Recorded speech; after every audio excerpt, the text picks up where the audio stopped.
Hello मेरे प्यारे दोस्तों, शलोम अलैकुम। अर्थात आप सबको शांति मिले। मैं बेनियाहू बेंगलोर से बात कर रहा हूँ। आज मैं आपको बताने जा रहा हूँ कि ईसाइयों का सिद्धांत क्या है, ईसाई लोग क्या मानते हैं और क्या ये सही सिद्धांत है। हमारे मसीहा का सिद्धांत और ईसाइयों का सिद्धांत में बहुत अंतर है। आज मैं दावे के साथ कह सकता हूँ कि मसीही लोग, ईसाई लोग जो सिद्धांत मान रहे हैं वो हमारे मसीहा का नहीं है। उन्होंने अपना एक अलग सा सिद्धांत बनाया हुआ है। पहले तो रोमन कैथोलिक लोगों ने सिद्धांत बनाया और उसी को बाद में प्रोटेस्टेंट लोगों ने भी मानना शुरू किया है। जैसे मार्टिन लूथर, ज्विंगली, काल्विन, ये सब लोग जो थे एक सुधारक माने जाते हैं इतिहास में। वे लोग अपने समय में प्रसिद्ध हुए क्योंकि उन्होंने रोमन कैथोलिसिज्म जो है गलत है बोल करके उन्होंने थोड़ा रिफॉर्म किया, थोड़ा सुधार किया, लेकिन वैसा सुधार नहीं किया जैसा सर्वशक्तिमान पिता चाहते थे। वैसा सुधार नहीं किया जैसा बाइबल में होना चाहिए था, बाइबल के मुताबिक होना चाहिए था। वो क्या है मैं आपको बताऊंगा। और आज मैं ये दावे के साथ कह सकता हूँ, चाहे आप पेंटिकोस्टल बोलो, बैप्टिस्ट बोलो, मेथोडिस्ट बोलो या लूथरन बोलो या कोई भी डिनोमिनेशन का आदमी क्यों न हो, प्रोटेस्टेंट्स लोग भी कैथोलिक के सिद्धांत को ही मानते हैं।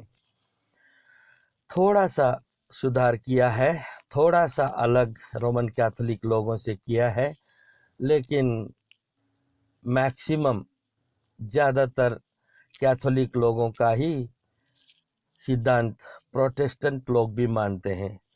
आप कहोगे ये कैसे? मैं साबित कर दूंगा कि हमारे मसीहा का सिद्धांत अलग है, जो 12 चेले मानते थे वो सिद्धांत अलग है, और आज के जो ईसाई लोग मानते हैं वो अलग है। ईसाइयों ने अपना ही सिद्धांत बना लिया है, जिससे उद्धार मिलना तो दूर की बात है, वो पिता के नज़दीक भी जा नहीं सकते, क्योंकि उन्होंने जो अपना रास्ता चुना है वो सर्वशक्तिमान पिता को पसंद नहीं है। तो यहाँ पर मैंने 7 पॉइंट दिया है और ये 7 पॉइंट्स में मैं आपको समझाऊंगा कि ईसाई लोग कितने गलत हैं, कितना गलत सिद्धांत को मान के जा रहे हैं। तो आइए हम शुरू करते हैं। नंबर 1 में मैंने दिया है नकली नाम यीशु या जीसस को मानना। ये रोमन कैथोलिक लोग भी जीसस नाम से प्रार्थना करते हैं और प्रोटेस्टेंट्स लोग भी जीसस नाम से प्रार्थना करते हैं। तो अलग क्या हुआ? 12 चेलों ने कभी भी जीसस नाम में प्रार्थना नहीं किया।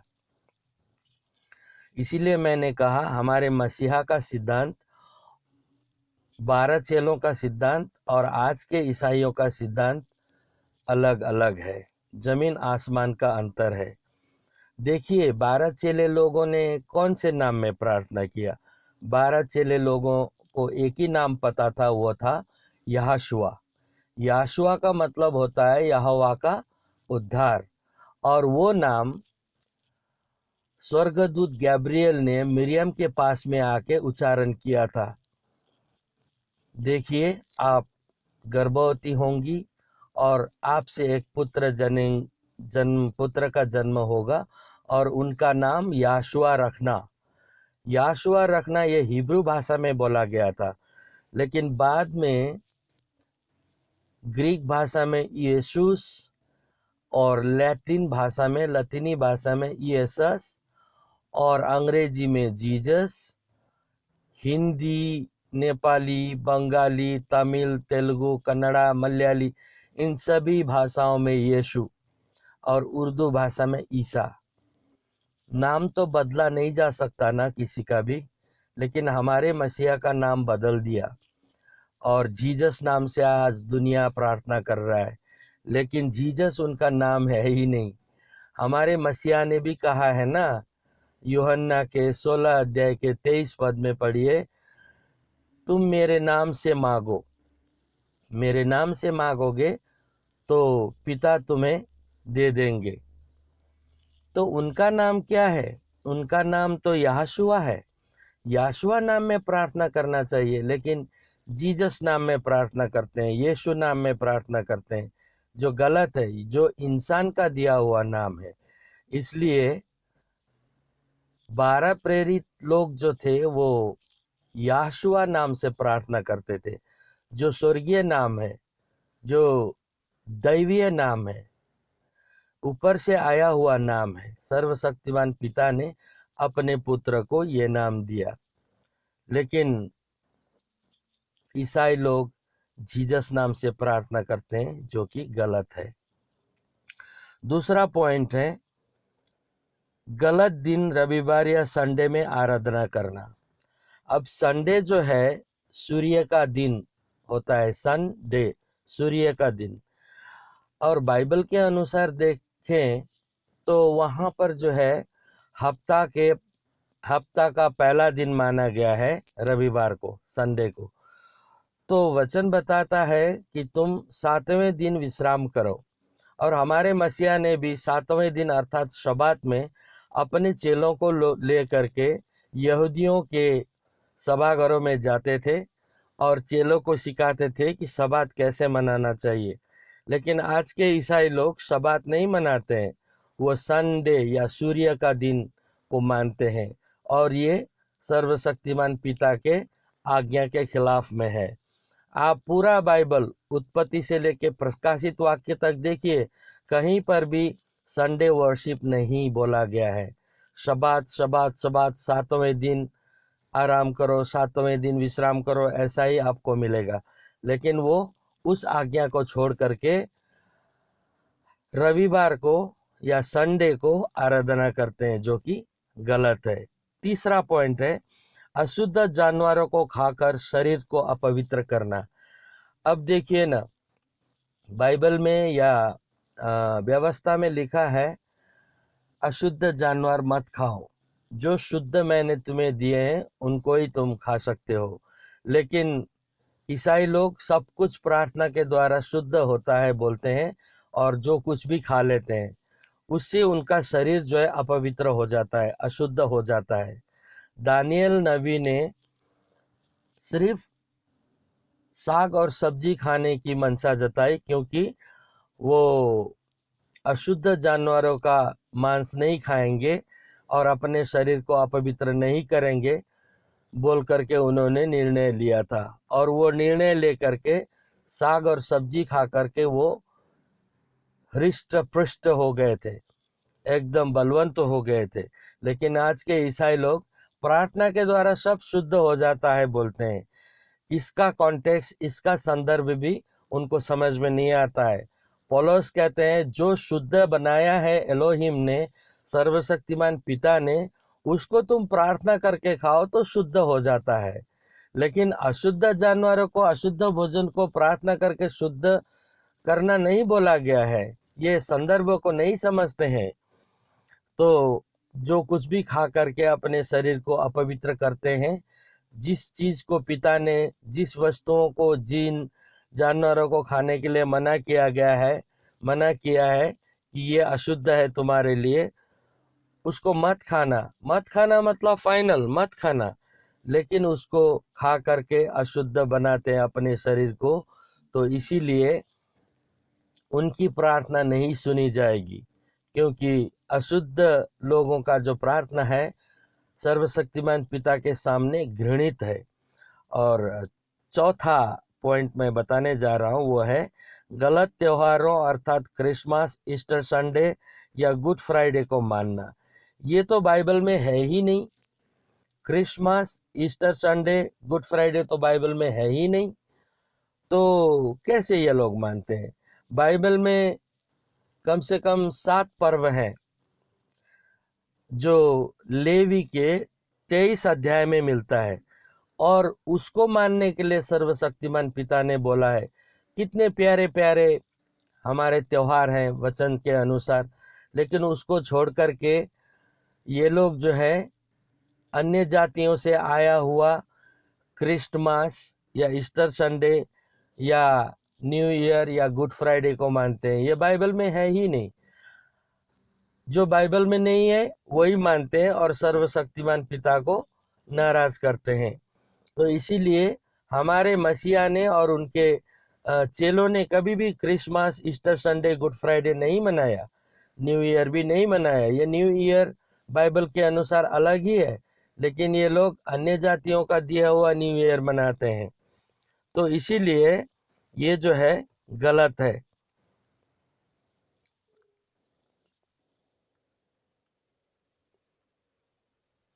तो मैं और आपको बता रहा हूँ, छठवां 5वां नंबर बता रहा हूँ। पुराने नियम या व्यवस्था को न मानना और सिर्फ नए नियम को मानना, ये भी गलत कर रहे हैं। 12 चेलों ने और हमारे मसीहा ने पुराने नियम को यानी व्यवस्था को हर समय माना है, ठीक है। तो हमारे मसीहा ने हर समय भविष्यवक्ताओं के पुस्तकों से, व्यवस्था के पुस्तक से कोटेशन दिया है हर समय।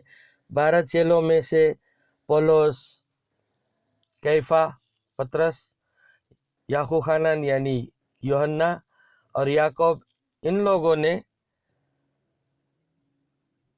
व्यवस्था से कोटेशन दिया है और व्यवस्था की बातों को माना है। लेकिन आज के ईसाई लोग बोलते हैं नहीं नहीं, वो पुराना नियम नहीं मानना, हो तो पुराना नियम तो मसीह ने पूरा कर दिया है, हमको वो नहीं मानना है, सिर्फ नया नियम मानना है। ये शैतानिक है। शैतानिक मैं इसलिए बोल रहा हूँ क्योंकि 1 तिमोथी 3 के 16-17 पद में कहा गया है ना, सभी धर्मशास्त्र सर्वशक्तिमान पिता की प्रेरणा से रचा हुआ है। सभी धर्मशास्त्र में पुराना नियम भी तो आता है। सभी धर्मशास्त्र सर्वशक्तिमान पिता के प्रेरणा से रचा गया है, तो क्यों पुराना नियम बोल करके उसको छोड़ रहे हैं। सिर्फ नया नियम मानने से उद्धार नहीं होता है। पुराने नियम में जितने बातें हैं नया नियम उसको सपोर्ट करता है। इसलिए नया नियम और पुराना नियम को अलग करना मतलब शरीर को आत्मा से अलग करना जैसा है। तो इसीलिए हमको उत्पत्ति से लेकर प्रकाशित वाक्य तक भेदभाव किए बिना सभी सर्वशक्तिमान पिता का वचन है बोल के हमको मानना चाहिए। और चेलों ने भी माना, लेकिन आज के ईसाई लोग भेदभाव करते हैं कि पुराना नियम है, नया नियम है, हमको नया नियम में लिखा हुआ ही मानना है बोलते हैं। और छठवां पॉइंट में मैं बोल रहा हूँ, त्रिएक ईश्वर को मानना और पिता, पुत्र और पवित्र आत्मा को अलग अलग करना। अब ये त्रिएक परमेश्वर बोलते हैं, 3 एक में, 1 3 में बोलते हैं, ये तो गलत है। हमारे एलोहिम ने, हमारे सर्वशक्तिमान पिता ने कभी भी हम 2 3 है नहीं बोला। अगर बोला होता तो क्लियरली बोल देते। उत्पत्ति 1 के 26 पद में लिखा है, आओ हम मनुष्य को अपने स्वरूप में बनाए। तो यहाँ पर हम शब्द जो आया है वो पिता स्वर्गदूतों से बोल रहे हैं। अय्यूब के पुस्तक में भी आप पढ़ेंगे तो वहां पर स्वर्गदूत के साथ सर्वशक्तिमान पिता बातचीत कर रहे होते हैं जब शैतान भी वहां पर पहुंचता है। तो स्वर्गदूतों के साथ हमारे सर्वशक्तिमान पिता आओ हम मनुष्य को अपने स्वरूप और समानता में बनाए बोल रहे हैं, तो उसमें हम बोल करके पिता, पुत्र, पवित्र आत्मा है बोलना गलत है। इसलिए त्रिएक जो है, त्रिएकता, त्रिएक ईश्वर नहीं है।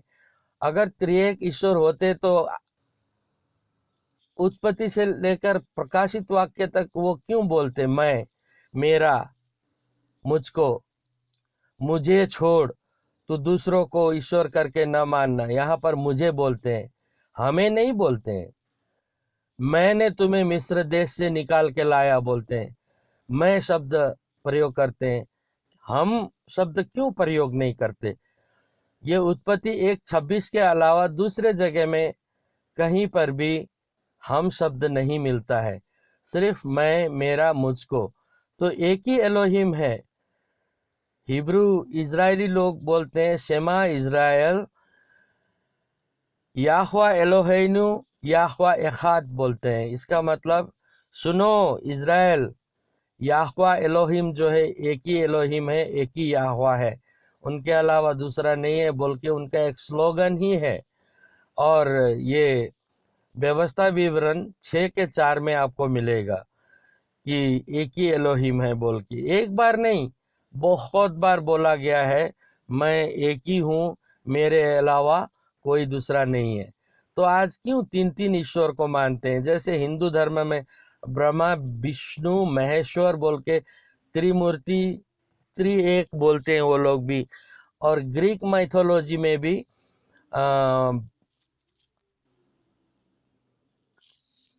पास्ट, प्रेजेंट और फ्यूचर, भूतकाल, वर्तमान काल और भविष्य काल को देखने वाला एक मूर्ति है, उसको वो लोग त्रिएक परमेश्वर मानते हैं, ट्रिनिटी बोल के।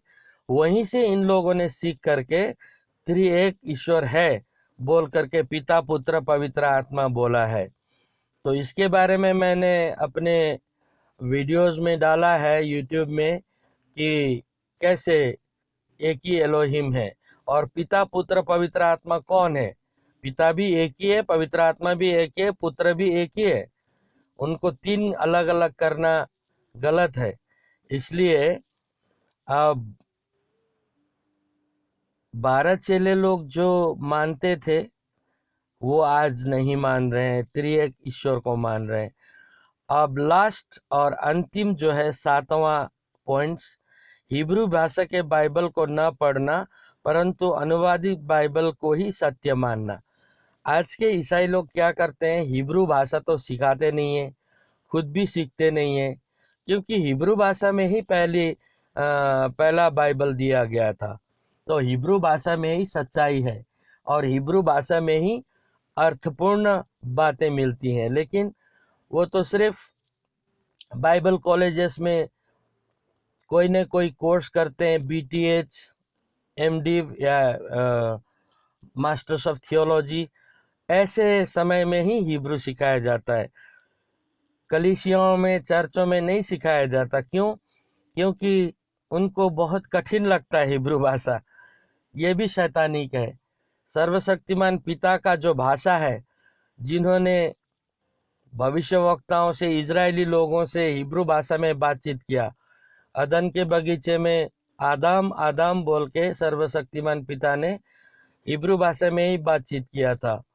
तो हमारे मसीहा ने भी हिब्रू भाषा में बात किया, जैसे तलीता कुमी, एली एली लमा सबक्तानी, इपाताख, ऐसे शब्द जो है मसीह ने बोला है न्यू टेस्टामेंट में।